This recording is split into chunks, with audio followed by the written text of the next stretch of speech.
ભાવનગર મનપાની સામાન્ય સભામાં ભાજપ અને કોંગ્રેસનું શાબ્દિક ઘમાસાણ થયું છે। રાવળા હકની જગ્યાને લઈ અને સામાન્ય સભામાં જોરદાર બબાલ થઈ છે।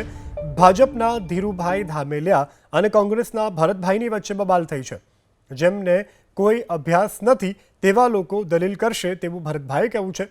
જેમને કંઈ ખબર નથી તેવા લોકો દલીલ કરશે તેવું ભરતભાઈએ કહ્યું છે। તો ભાજપના ધીરુભાઈ ધામેલિયા અને કોંગ્રેસના ભરતભાઈ વચ્ચે બબાલ થઈ છે। तो हमें लड़िए से कोई विरोध तो लावो જોઈએ કે ન લાવવો જોઈએ હા બોલો જેને અભ્યાસ નથી જેને ખબર નથી આ દલીલ કરો સાંભળો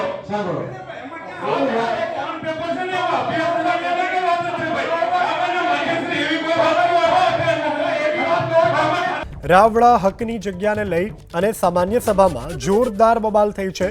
ભાજપના ધીરુભાઈ ધામેલિયા અને કોંગ્રેસના ભરતભાઈની વચ્ચે બબાલ થઈ છે। જેમને કોઈ અભ્યાસ નથી તેવા લોકો દલીલ કરશે તેવું ભરતભાઈએ કહ્યું છે। જેમને કંઈ ખબર નથી તેવા લોકો દલીલ કરશે તેવું ભરતભાઈએ કહ્યું છે। તો ભાજપના ધીરુભાઈ ધામેલિયા અને કોંગ્રેસના ભરતભાઈ વચ્ચે બબાલ થઈ છે।